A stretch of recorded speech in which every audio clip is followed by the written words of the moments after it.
Hello, friends. This is Weston, host of the Clueless Filmmakers podcast. Unfortunately, this week a mistake was made entirely on my part, and long story short, only one of the microphones during our recording actually picked up any audio. So, with that in mind, this is what we have. Thanks for listening. Hello, friends, and welcome to the Clueless Filmmakers podcast, the show by amateurs for amateurs, spreading the good word of stumbling, bubbling, making mistakes, and not knowing what you're doing until you're suddenly doing it right. Welcome back for this week. This is our second filmed episode. So, hey, if you're one of the 6 people that watched last week's episode, Thanks for coming back and watching this week. We have a very special episode this week. We are going to be talking about music, something that I don't think we've even touched music in the past on our other 22 episodes of this. But first of all, I am your host, Weston Cross. I have with me Matt Seamers, again.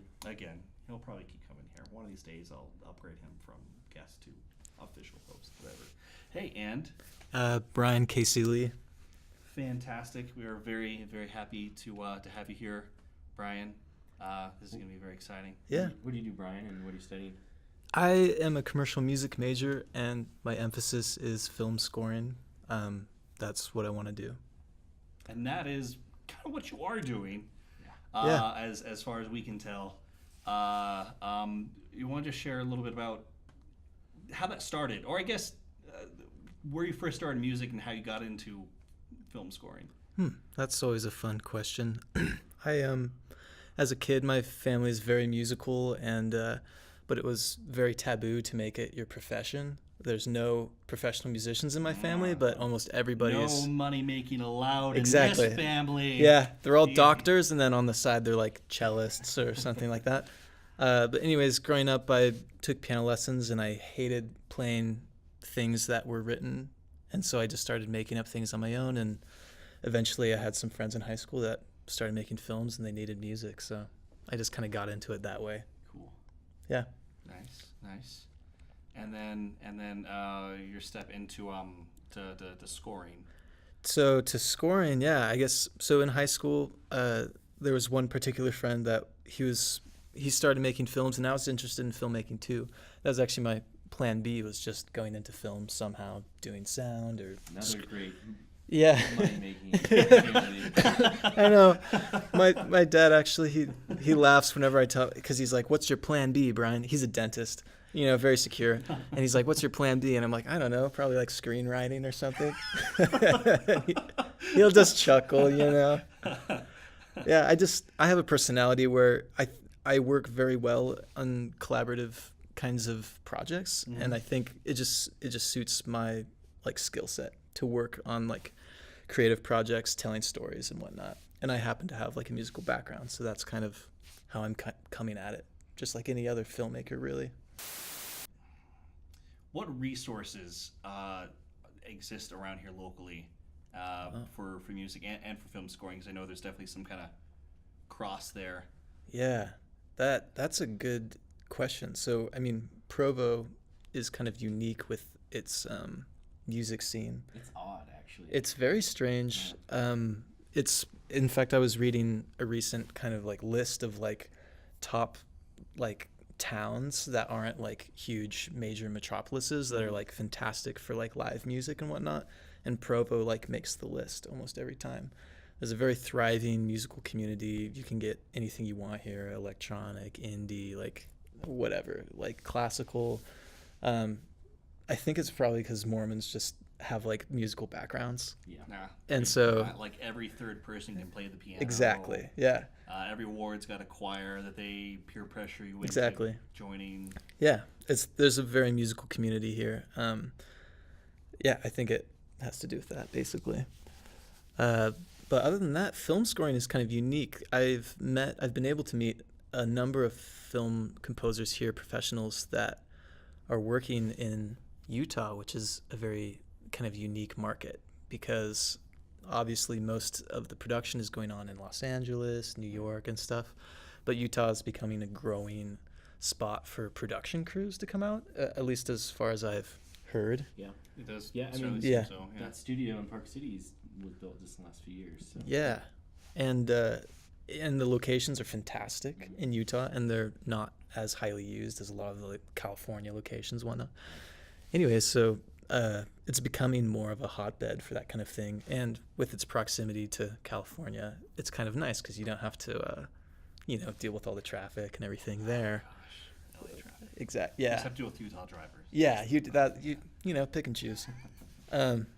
Anyways, so yeah, it's kind of it's a unique market because it hasn't quite blossomed yet, but there's tons of films like starting to be made.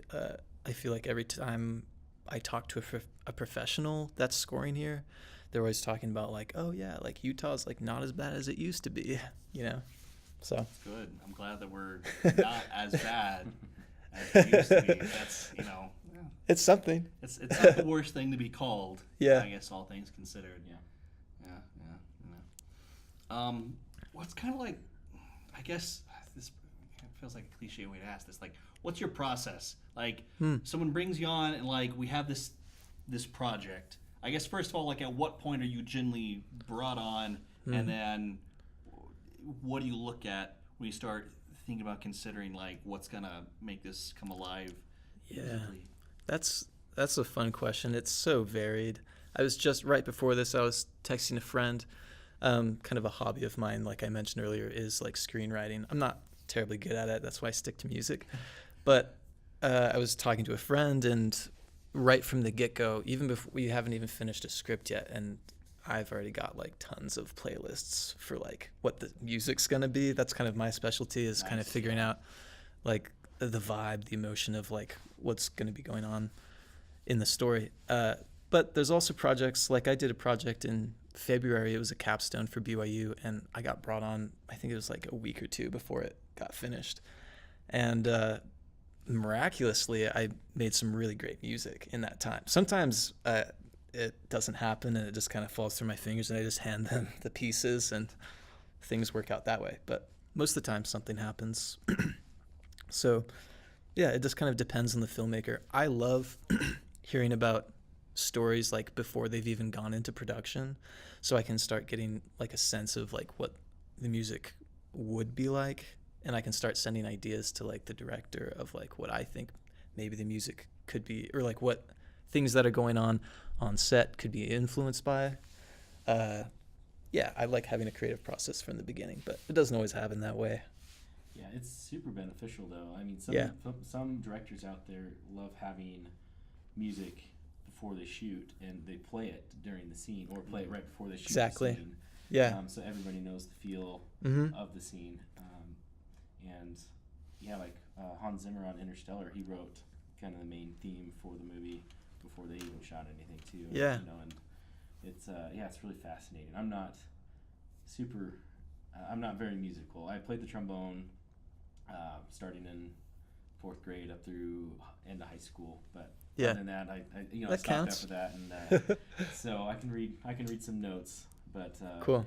I was never creative enough in that sense to actually write music or anything. I could Right. never get to that. So this whole process fascinates me, and the process of incorporating music into a film is just fascinating. Also, especially how people incorporate it differently. Like, Oh yeah, sometimes it's from the very beginning, sometimes it's last minute. totally. Like you said, And it's strange how it can come together. Yeah, Rogue One was super last minute. They had to find a new composer, and he did a great job. Right.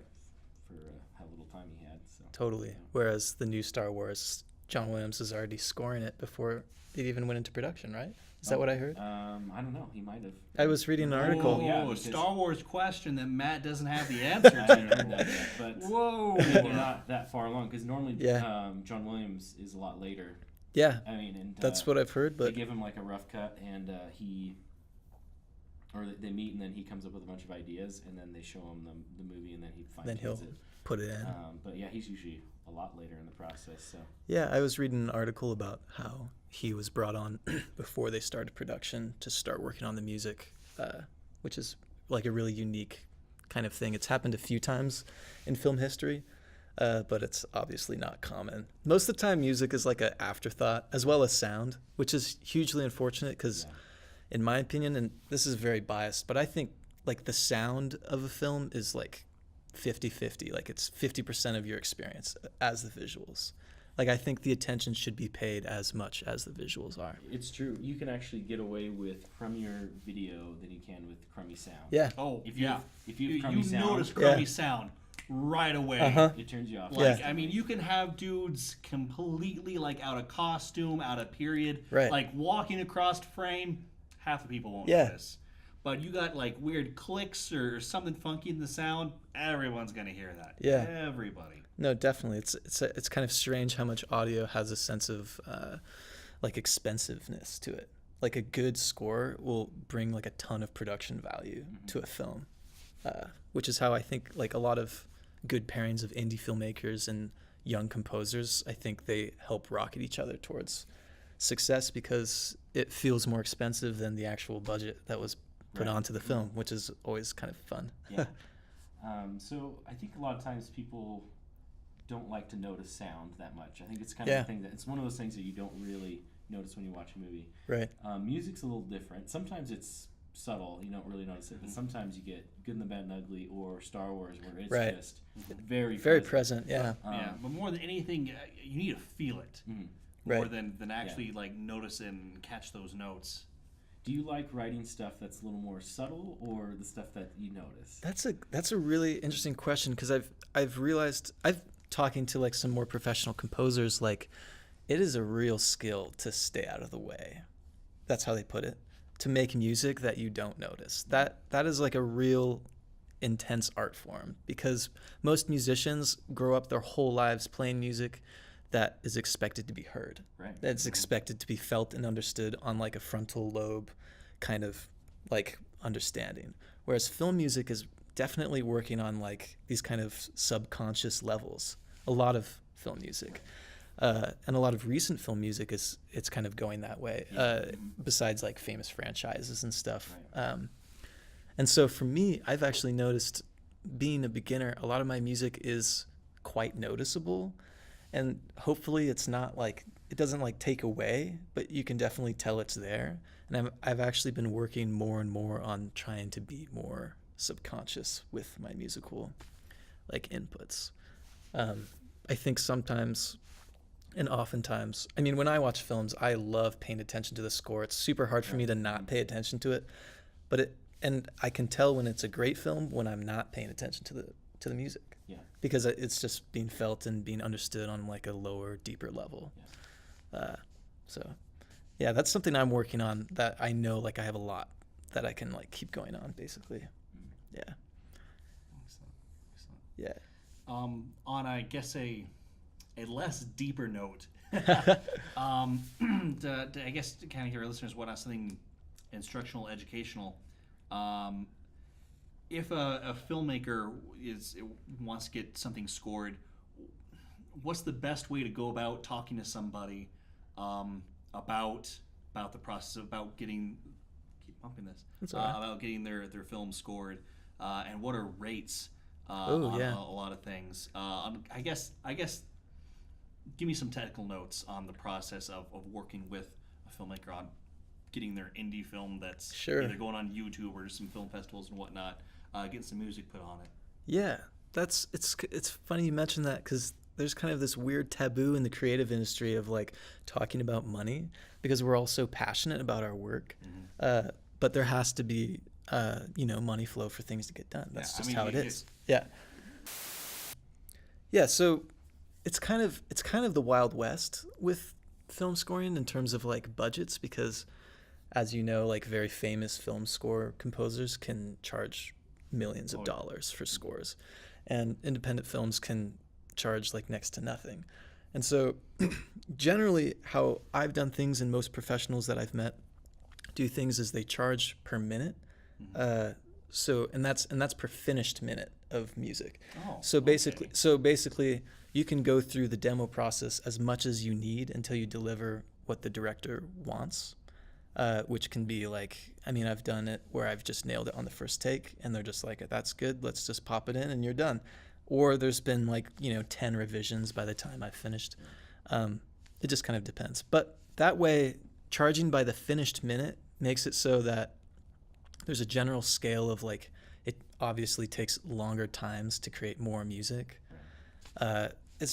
So like if you're scoring like a 15-minute short film that's like an independent thing, then like maybe there's like 10 minutes of music that'll give you like an idea of how much. And so a lot of composers that I know, like a professional rate is about $1,000 per minute, and then kind of like out of school-ish is like $500 per minute. That's kind of like generally what I've heard. But like I said, it can go way up and it can go lower than that. Right.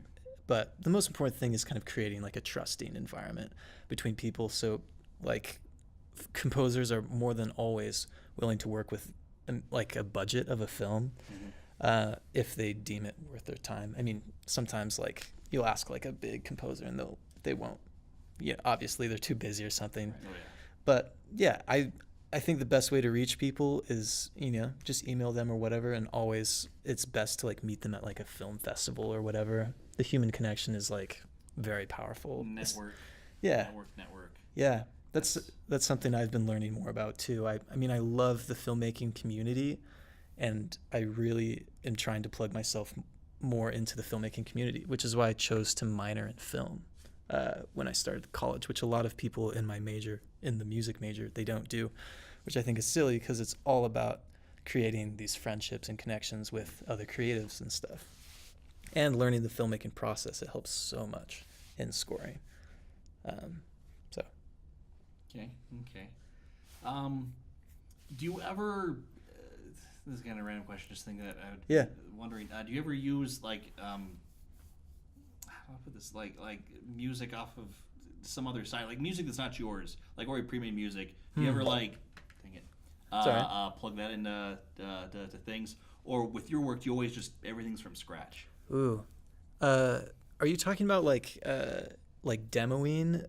Let's see. Are you talking about like putting music like from like another album or something? I mean, like onto the film? music that you pay for. Like I can't think of all. I should know these words. Yeah. I know like there's royalty-free sites, right? yeah, Oh, either yeah. royalty-free or there's websites where you do pay for the music.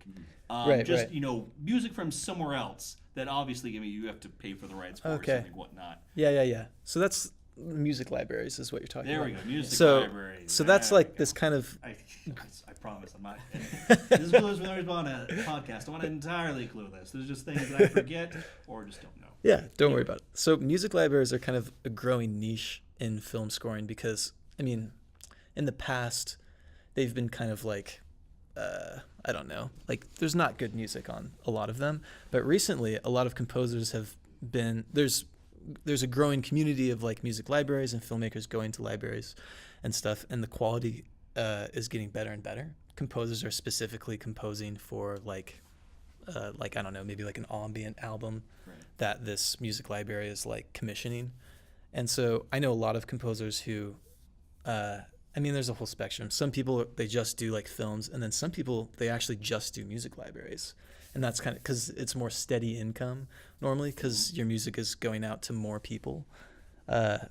There's obviously like, you're not going to get as tailored of musical choices as you might want with music libraries, and that's like a balancing thing. But if it works for the film, it works for the film. At least that's how I think. So, I got two questions actually. Do you like working with temp music? Okay. Yeah, and I'll ask the next one after. Okay. Yeah. Yeah, temp music is interesting because I've heard horror stories of directors like becoming so attached to temp music, but it's actually hasn't happened to me yet. Mm-hmm. I think it's probably just because student filmmakers are still kind of feeling the ropes and like figuring things out, and they don't want to ask too much maybe. But most of the time, I actually really like temp music because it helps me know like where to go. Because music is so like pie in the sky. Like you can say like words and you can mean totally different things when it comes to music. And so it helps me a ton, like having somebody kind of guide my creative path. Although the thing with temp music is sometimes it can get so guided that you're just like making a track that is basically just barely like legal. Yeah. And that's something that like, I mean, it's kind of fun. because you get to learn like the style of another person, which is always fun to kind of do as a composer. But it's not as, creative for us. So we prefer having like, at least for me, I prefer having it narrowed but not too narrow, if that makes sense. Yeah. Yeah, because I saw a video essay, it was probably last year sometime. I think they were complaining about Hans Zimmer and digital music and temp tracks and how everybody basically temps the same music. Especially like Marvel movies and Transformers, these big blockbusters, and they just kind of, and then poor composers just get stuck just recreating the temp music. Totally. There was a lot of valid points. There were some other things too that they weren't quite considering, I think. But yeah, so I was just curious to see what your thoughts were on temp, and then that makes sense though, being able to focus but not so narrow that you have to just make a copy of it. My next question was, is, how do you communicate with filmmakers that don't have a musical background? Oh, what's that process? Because like I said, I played the trombone for a few years, but I still feel like I don't have the vocabulary to really express what I want what I want musically. Yeah. That's like a really fun topic because it's happened like a number of times. Like, in fact, it almost happens like at least every week. I work as a composer for the library, and I just make music for the videos that they put out right now. But almost like it happens so often. People come up to me and they say, "Listen, I'm not musical, but like this is kind of what I'm going for," or like they'll give me some feedback, and it won't be in any musical terms. Like they don't know like what the notes are, like major, minor, whatever. Yeah. And I love that because for me, like my job is to take like words that they're saying, such as like I want it to sound peaceful, or I want it to sound like angry, or I want this to sound like a bunch of hornets or something. And that's my job, is to translate that into the notes and everything. So I'm like very okay, in fact, encouraging of like filmmakers or anybody that gives me feedback to not necessarily talk in musical terms, because that's kind of like my job to interpret those things. So I always kind of like ask filmmakers to like relax. Like if you don't know anything musical, like don't worry about it. Like that's kind of my expertise. Just say like the words, like describe things like that you can see with your eyes, if that's how like you work, or describe emotions or whatever. I've had some really strange things be described to me, such as the Hornets one. I was like, okay, how am I gonna do that? But it gives you a guidance, which is, it's always fun to kind of take those. Nice. It's very comforting that you're ready for people who don't know anything about music. Yeah. Even though like I played the trumpet and the French horn, like I played them terribly, and I can't remember jack. Yeah. So Yeah. Anyway. The thing with music is it's so universal, I guess. You don't have to know the notes. In fact, there's tons of, musicians that don't even read sheet music, and they make phenomenal music because they just are kind of trusting the vibes that are coming from their creations. And that's what music is, really. Yeah, there's a really musical family back in my hometown that most of them can't read music, but they all play by ear. They're cool. Super musical. They all have great voices, and they all play instruments and things, but not a lot of them can actually read music. One of them makes me mad. One day he's picked up a guitar and started playing it. No way. That's how he just started. Oh my God. That's awesome. There was no learning involved. Right. Yeah. And that's just he's a mutant at that point. He's I practice music. He's never very good. So. Yeah, that's fine. People have different talents and whatnot. That's true. Was that both your questions? Yeah, that was both mine. Okay. Cool. I can't remember if you had said the second one. Anyway, cool. Out of curiosity, like, what all do you play? That's a fun question too. I'm always kind of picking up new instruments. My main instrument is the piano. Mostly just that's what I started on, and it's really nice for composing because you have the orchestra in front of you, basically. And you don't have to like worry about intonation. It's already tuned and everything. A lot of contemporary scoring is done with keyboards. And then translated into real instruments later. But yeah, I also grew up playing the violin in like orchestras and stuff. I play the guitar. I play in the band and everything. So that's kind of like another angle that I'm interested in. I play the accordion. I picked it up a few years ago. Interesting. That is so cool. I was actually there. It's a very fun I was instrument. asking you at some point if you knew people gives two instruments. They never find anybody who can play them. Bagpipes and the accordion. Yeah. I love the accordion. Me too. That's funny. Me too. I spent 2 years in Brazil. Oh, okay. And all their country music has accordions in it. And Totally. I hate country music in general, and so that kind of drove me nuts. Yeah. Because here in the United States, you have like Weird Al. It's pretty much the only famous person who plays the accordion. Right. Since then, I've discovered a couple bands that since I've come Yeah. home and kind of paid attention. I think it's emerging slightly. Yeah. There's been a few more recent bands that have been playing the accordion, and it works. Yeah. Yeah. The accordion has a very fun color to it. And for me, like you were in Brazil, I was in Ukraine. Oh, yeah. And Eastern Europe, accordions everywhere. Totally. In one of my towns, there was this blind old man who sat on the side of the road playing the accordion all day, and it was awesome. Yeah. I don't know, it's a special place in my heart. The That's accordion. awesome. Anyway, I interrupted you. Accordion. What else do you play? Let's see. There's a thing called an Irish tin whistle, and I've used it on a few scores. It's kind of fun. Nice. I actually haven't used the accordion yet on. I don't think I've used it on a score. I don't think so. But I'm looking for the opportunity. It just has such a unique color to it. You can pick it out right when you hear it in a score. Yeah, it's not gonna fit in everything. Yeah, like an accordion in Star Wars, it's gonna feel like pretty weird, So, and that's kind of the fun part of composing is like selecting your colors. I guess how a lot of composers will say it, just using like specific instruments. It's really fun to learn how like. For instance, like accordions will bring to mind like an Eastern Europe thing or a South American vibe or wood. Cajun. Yeah, like different instruments have so much connotation to them. That's something that a lot of directors like don't necessarily like think of. And I guess that's obviously part of our job is selecting instrumentation. But it's really fun. We've had a few exercises in some of my classes of combining like odd instrument families to create kind of like new types of music.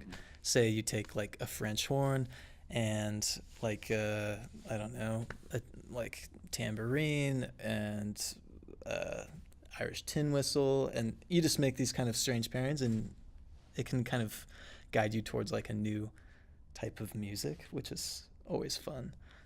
I think filmmakers, I always encourage filmmakers to be like a little bit more daring with their musical choices, because it's obviously very safe to work off the tropes that have been like kind of laid through time. And it's great to work off those, but a lot of directors play it on the safe side, in my opinion. Yeah. And I think it would make for more interesting stories if we had more unique soundtracks. Yeah, basically. I think that extends out to just filmmaking in general. Right. We've been doing 6-week cinema here the last few years, and Yeah. the program's been really, the BYU film department's been really behind it, because it's a chance for students to kind of experiment a little bit. I mean, not do anything crazy, but try positions that they crew's never been in, things like that. Right. And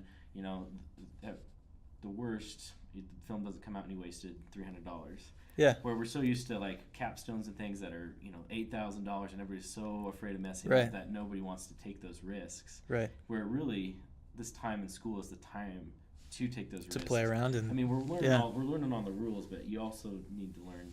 Hey, I can break them every once in a while and Yeah. try things out. And I think that's interesting, because we think about taking those risks as far as filmmaking goes, but not necessarily with the music as well. Yeah. Like you said, so that's fun. It's a huge part. I think obviously music sets the tone, and if you have like a unique score, then people are going to be thinking about your film in a new way, just because the music's differently, and the music's guiding the emotions.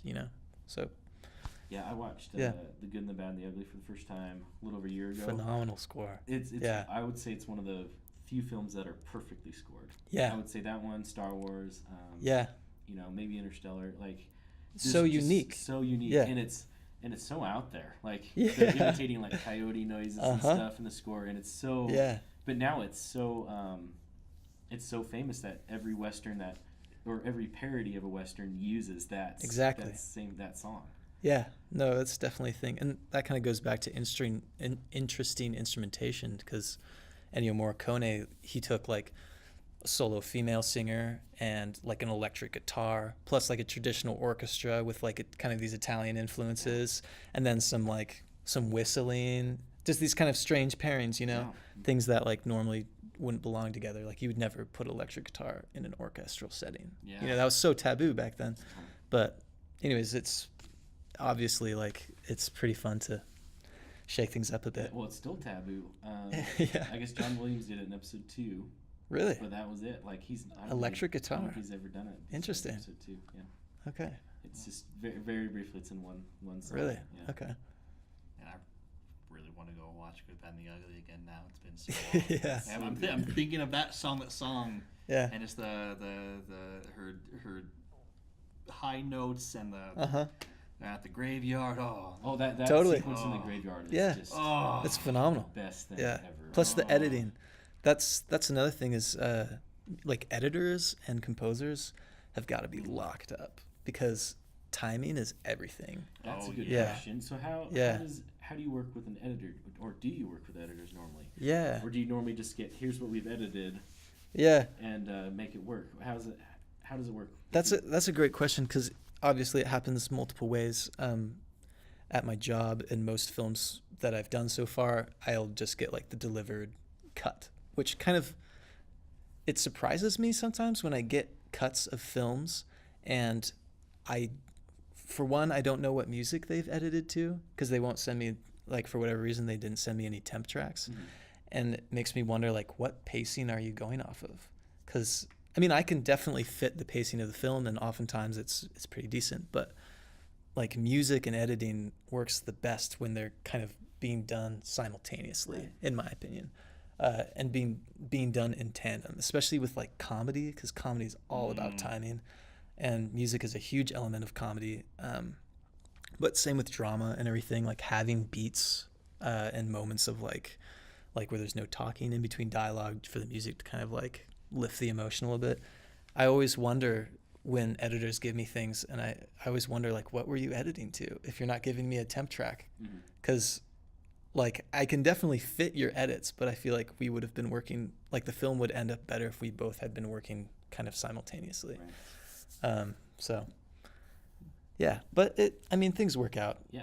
Like part of the composing job is to just kind of get delivered like edits and just like score it, That's part of the job in Yeah, general. exactly. At some point in time, Yeah. you're just like, Yeah. done my job, I guess. Yeah. Because even on big Hollywood things, they typically have a video edit, and then they score and they do all their sound, everything else, and then they bring everything together for the sound mixing. Right. And then they change all the sound and the music in that process, but they don't necessarily change the video.